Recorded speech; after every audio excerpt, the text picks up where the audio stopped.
Hey everyone, it's Alex, and we're talking about Red Hulk today and whether or not Red Hulk is worth your hard-earned Spotlight keys. We're wearing red for Red Hulk, and we played a whole bunch of it on stream tonight, about 4.5 hours of it, and we played a bunch prior. We actually have some data we can go off of based on some early decks, which might be some good performers for you to kind of take into ranked. We did some brewing on our own. Ultimately, my thoughts on Red Hulk. It's a good card. It's a good card, and I feel like it's comparable to Blob.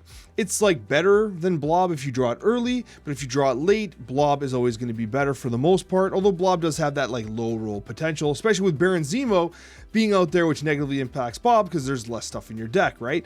But ultimately, I do think that Red Hulk is pretty good. I'm going to lean towards a 4-star rating just because like it is a massive power stick, and I like what it does to the game. I like that you can punish an opponent for the fact that they're kind of floating energy. What I don't like though is that it actually reveals the kind of boost in the opponent's hand, and then obviously in your hand as well if you have the Red Hulk, much like an Apocalypse does. I was expecting this card to be able to be used to take people by surprise. That's part of my rating when I was talking about it with Coccia on the Snapchat. I was assuming that it would be like a surprise, massive drop on turn 6, and not one that you can steadily watch count up the way an Apocalypse does. If you think about it, how often have you been caught by surprise by a Hulk that's been like kind of floated energy a few times and it drops, you're like, oh man, I didn't realize that Hulk was 18. The surprise factor actually matters. It makes the math a little more difficult, so when Hulk is really predictable and Shang-Chi becomes a major component of the meta, it's always a major component of the meta, Red Hulk becomes extremely predictable in a way that even the standard Hulk is not necessarily as predictable, okay? So that's something worth noting. I think it really detracts a lot of power potential from the card. However, one float and it's 15 power, it's strong. However, I would rather have a 14 power Hulk that's not revealing in my hand all the time as opposed to a 15 power Red Hulk. You could even make the argument that a 12 power Magneto is a better surprise play than a 15 power Red Hulk because they know it's in your hand. They see it ticking upwards. So the power itself is kind of offset by the fact that like it's self-scouting itself for your opponent. I actually think that's a very significant thing that could potentially hold this card back competitively. So at the end of the day, is it worth your Spotlight keys? Probably. I think it is kind of worth it. It's definitely a good card.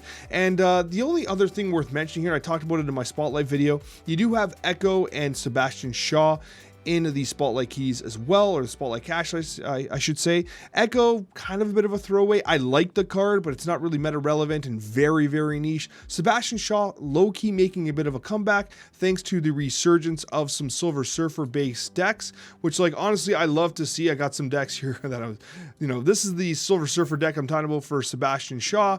Honestly, it's way better than you think it is. It's just good. It's been working pretty damn well. Can it compete with the likes of Red Hulk though?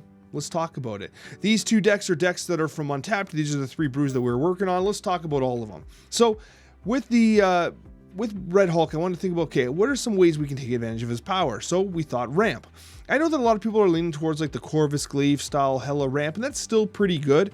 But I thought, let's see if we can do a traditional Odin, Doctor Doom, mobile ramp with like vision and arrow and see if that can be beneficial. And ultimately it was pretty good. I do think that having the Corvus Glaive as the 3rd activator for the ramp when you have, Electro and Wave is kind of important, because if you don't draw Electro or Wave, things can feel a little bad. So I still think that ramp needs some additional experimentation. I liked the deck, but not drawing into Electro felt like it was really detrimental, and Wave did have its moments, of course. However, it's worth noting that if you Wave, you're not going to want to wave a 5-cost card because you want to play that card on turn 5. You're going to want to wave out a 6-drop, and you're not going to want Odin. You might not want to drop Red Hulk that early because then it's Shang-Chiable. Magneto, the same thing. So like you're looking for Doctor Doom, you might not always have it. So at the end of the day, I think ramp still needs a little work, but I mean, Red Hulk was a big chunky boy in it, but sometimes with ramp, you just don't need chunky power. You need mobile power, which is why you like the arrow and the vision. So I thought to myself, what about some red and green high evolutionary? High Evo is a very nice baseline shell, and a lot of people made a lot of noise about the idea that, well, Red Hulk is going to completely counter Evo. Yes, that's true, but in my experience, I almost played against no Evo players. I almost exclusively played against players playing other decks that just were incidentally floating energy to buff the Hulk, which is totally fine. And this deck was fine. It wasn't great. It wasn't bad. It wasn't it wasn't amazing. It was just fine. It did the thing. We actually went through a bunch of iterations with like Kyera. We tried Shocker, but Shocker wasn't good because of the amount of Mobius that's out there. We ultimately landed on this, and this was like 2.5 hours of constant testing and refinement. And it was good. It was good. I like the armor. I like the Cosmo. They both act as protections for the big chunky boys you're putting out there. And ultimately, we weren't seeing enough destroy mirror matches during these testing hours that, Kyera was worth it. But if we did, then we would just use the armor to protect the 1-drops, right? So regardless, a very good deck. Not maybe the most fancy one, but if you're looking for a very straightforward way to test the deck, that's one option. Now, this is my take on the Red Hulk Black Knight style deck. There's a bunch of them out there, a bunch of experimentation with Black Knight. And it's pretty good. It performed well. The statistics are pretty strong around Black Knight and in general with this overall kind of play pattern. But the thing about the Hulk is you don't really want to discard it early because it's kind of ramping up in energy. You'd rather blade your Infinite. You'd rather sift your Infinite. So it can feel a little bad to get rid of him early, but at the end of the day, even if you do, still a nice chunky boy that comes back with Ghost Rider, props up. However, it's worth noting, and it should be obvious, that the Ebony Blade does not maintain the Red Hulk's ability, right? So if you want Red Hulk to get Ghost Rider, he'll continue to tick up as your opponent floats energy. However, the Ebony Blade will be remaining at the power at which it was discarded. Overall, a good deck, right? And it has a lot in here that works well because you have the Shang-Chi with the Zabu. I went with Jubilee in this particular deck. Jubilee definitely felt like a bit risky. I think I'd cut Jubilee if I played this another like 40 times. I think Jubilee ultimately gets cut. So if you're looking to make some adjustments, I would start with Jubilee and move from there, okay? My Jubilee splash, I think, was kind of unique amongst other Black Knight players. So just worth noting here. Now, one of the better performers according to Untapped statistics is Red Shuri. It's essentially a Shuri-based deck that's utilizing the Red Hulk in conjunction with Taskmaster. Now, what's interesting about this deck here is that obviously you can use Hope Summers to sneak out that Red Hulk early, then Taskmaster it on turn 6. Usually you try to rely on something like a Super Giant to do that. I actually tried that originally, and I might even have a gameplay highlight of me trying a Super Giant based deck. You don't see it here because I actually thought it sucked. But this Shuri-based deck is just a straight-up good Shuri deck. And I like the inclusion of Vision here because I think Vision is one of the most underrated Shuri cards that people just don't really appreciate. But when you have a 16 Vision flying around, damn, it's really hard to contend with. Really like the deck. The inclusion of Chavez is kind of interesting, as is, of course, Kitty Pryde, which is used to pop off on this Hope Summers. Ultimately, a pretty cool deck that's making waves in the current meta. And then we have Red Hela. Now, this is a straight-up Hela discard style deck. You are having Jubilee in this one as well. It is Black Knight, but it has the more Hela focus kind of discard pattern. Red Hulk's in there, Giganto, Infinite, and of course Death, which is great for Lady Sif to protect the Hela from an incidental discard. Just a good deck. Honestly, just a good deck, and it's performing well statistically, so another one you can take a look at if you're interested in trying the Red Hulk. At the end of the day, what are my thoughts about Red Hulk? Just in quick conclusion. Now, we have a bunch of gameplay highlights I'm going to show you. The card's good. The card's good, but the fact that it's revealing in the hand, I think, really does limit its competitiveness, but it does get chonky. It gets really chonky, but it's not the kind of card that I found myself using to steal 8 cubes from my opponent, because they knew what it was. Much like Apocalypse, it's the perfect comparison. Apocalypse, if you're losing 8 clues to an Apocalypse, you're like, why didn't I just do the damn math, right? And that's the same thing with Red Hulk. You just do the damn math, you know how much power they're throwing down, and so because of that, it's harder to take those cubes away. So the revealing in the hand really impacts negatively Red Hulk's potential cube rate, which is a significant damper to its viability. But ultimately, I do think that Red Hulk is a good card. It's worth getting with your Spotlight keys. It looks like the kind of card that's just like, it can kind of go anywhere. It can kind of go anywhere, so if you're a relatively new player and you unlock Red Hulk, you got yourself a card you can probably add to a lot of decks. Regardless, guys, thank you so much for watching. I hope you guys enjoy these gameplay highlights. They're pretty hype, and we'll see you on that next Marvel Snap video. We've got Red Hulk. Is Red Hulk worth it? Red Hulk is good. Definitely good. Okay, we got some Forge gameplay. Don't mind it. No retreating allowed.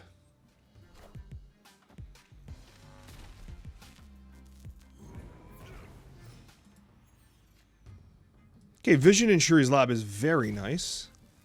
We probably snap here.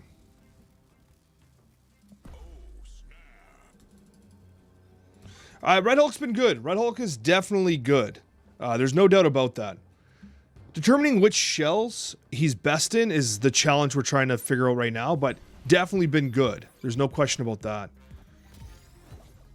So superpowers and armor, fair. Into a Hulkbuster. It's actually kind of crazy. Because it double procs the Shuri's lab. Yeah. 26 power armor. That's crazy. You don't see that very often. That's a pretty damn cool play. Pretty damn cool play. I think we play Red Hulk here. We have a massive vision. We've already snapped.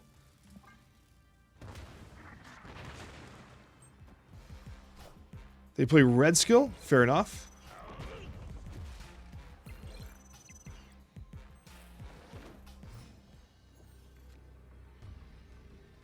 Now we can... They've snapped back. They're going to play Taskmaster. Alright. For AQs, we do mid.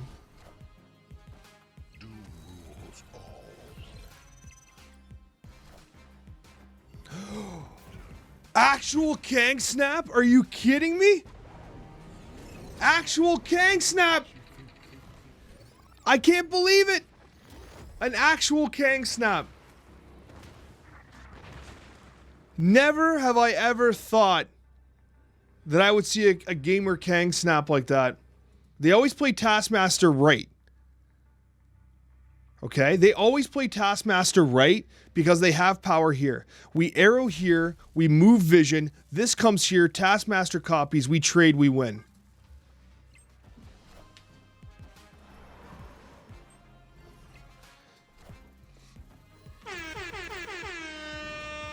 I told you! I told you!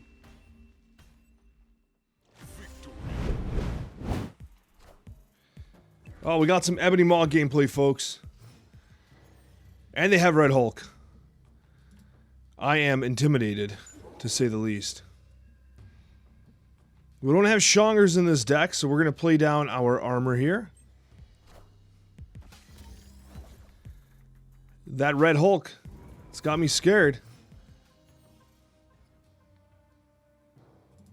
Got some Shuri's Lab gameplay. You know I appreciate that.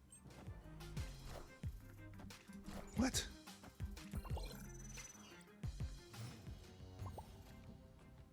Uh-oh. This works. This works. I actually like this situation. I'm going to snap here because I think this is interesting. We're going to play Super Giant here. They're War Machining? Damn, we're going to get hit with the Infinite for sure.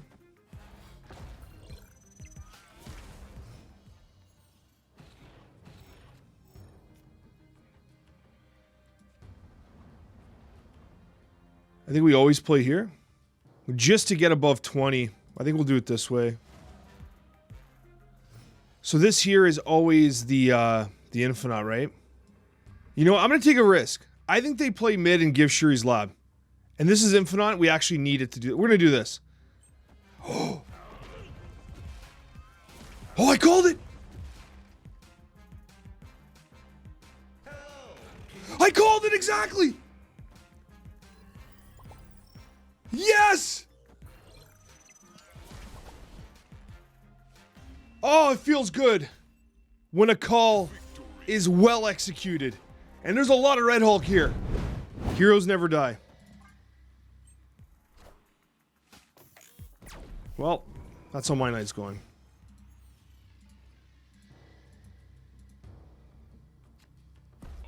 Heroes never die.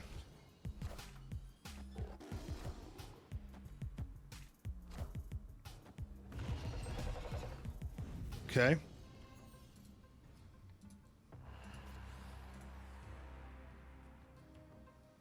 I have armor.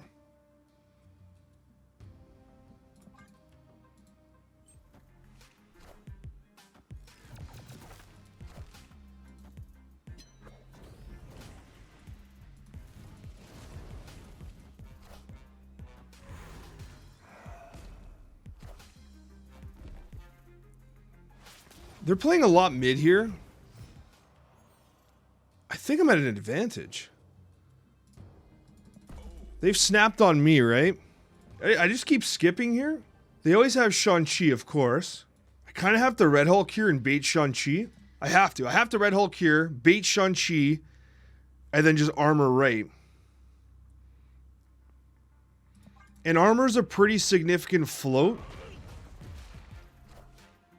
There's Shang-Chi there. Oh.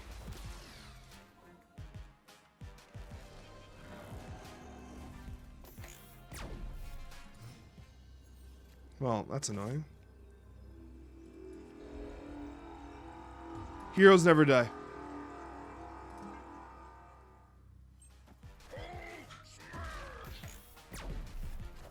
Okay. That's how you lose 8 cubes right there, folks. I was going to lose anyway. Oh god, 8 cubes.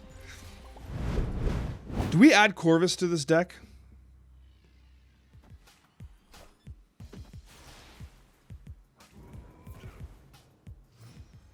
Corvus gives us another ramp option, doesn't it? You probably keep Wave in the deck, no?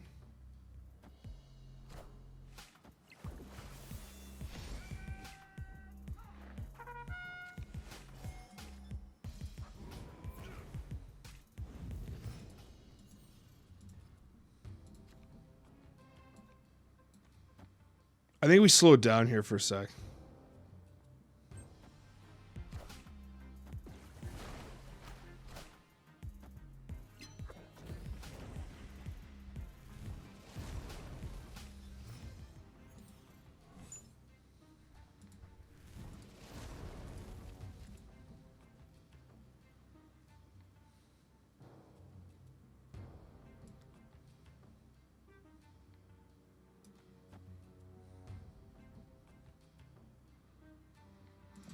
Let's do this.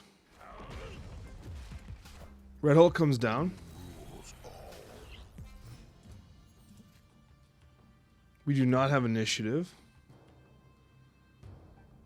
Would have loved to have been able to manipulate his position.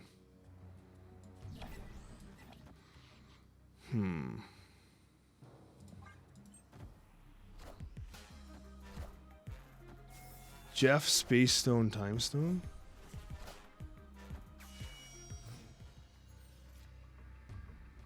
How do you not draw Red Hulk or Odin? That's disgusting, man.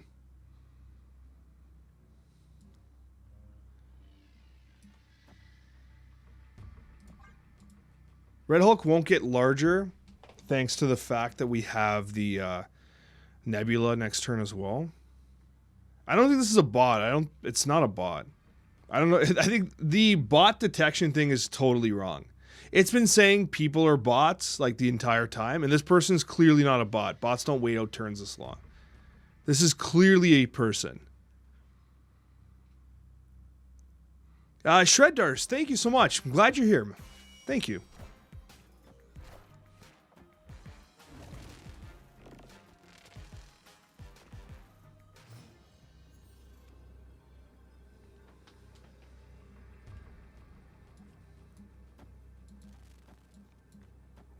Is this enough?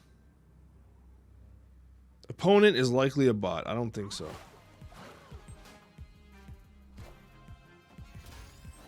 They make the armor protection play. Shang-Chi over here. It's a good play on their part. We do gap that, thankfully. And we're going to get the win.